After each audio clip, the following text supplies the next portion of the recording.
Бојана, добар ден. Председателот на ВМРО ДПМН во последното интервју за Дневник го посочи Џорџ Сорос како човекот кој стои зад 2,5-годишната криза во Македонија. Груевски вели дека Сорос е исклучително моќен човек со големо политичко влијание кој го искористува во крупни операции за подготовка на криза во Македонија, за чија цел работат и Институтот Отворено општество, медиумите кои ги финансира, невладините организации, голем број на политички аналитичари, професори и новинари, како и дел од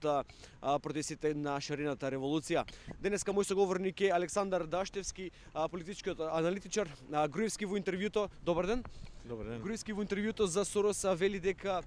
имали по-директен, односно личен ангажман во создавањето на кризата во Македонија, чии главен стол беа објавените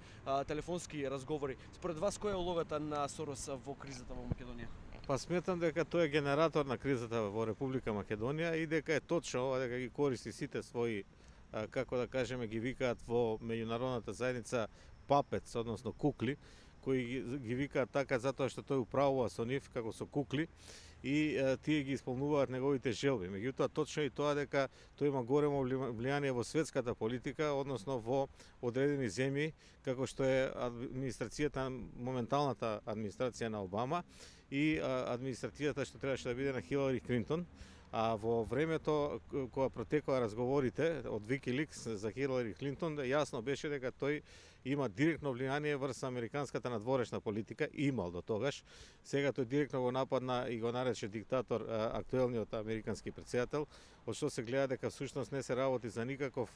демократ кој бара отворено општество, туку се работи за човек кој манипулира со одредени држави, претежно слаби држави, ги уништува нивните финансии, ги уништува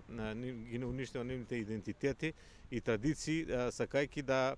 направи една влада во сенка која ќе владее со светот во смисла на глобализацијата, односно на губење на идентитетите и традициите на државите, а со тоа и нивниот суверенитет. Затоа форсира приближување на САД до интернационалните организации, односно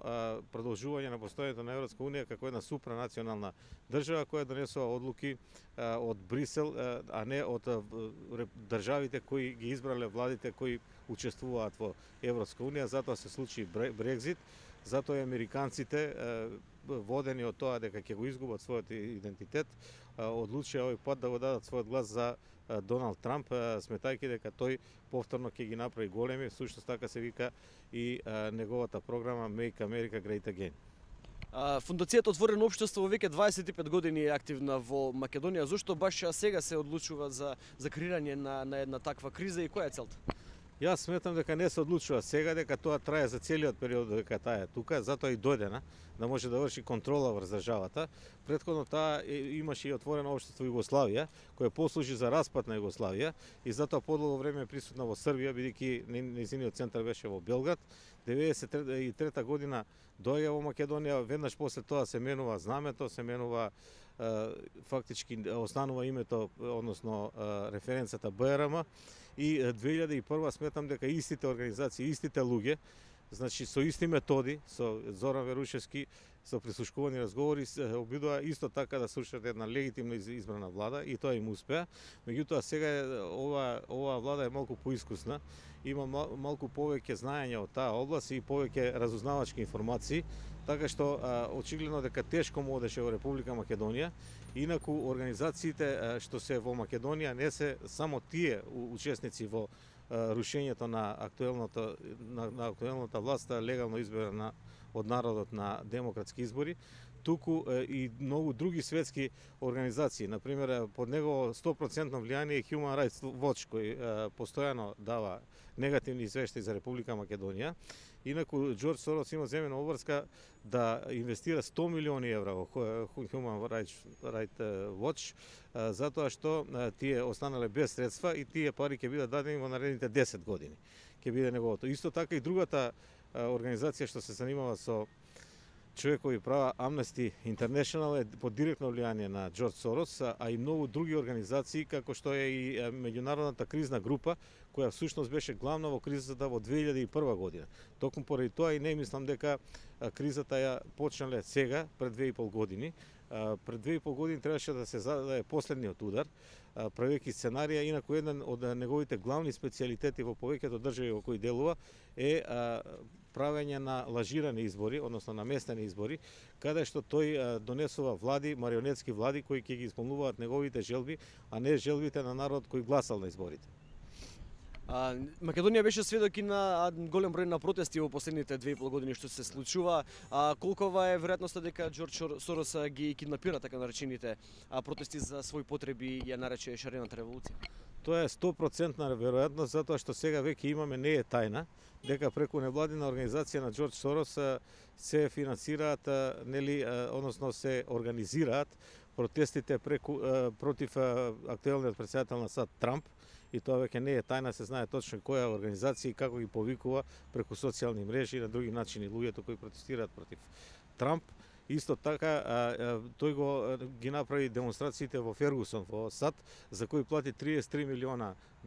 на организацијата Black Lives World, значи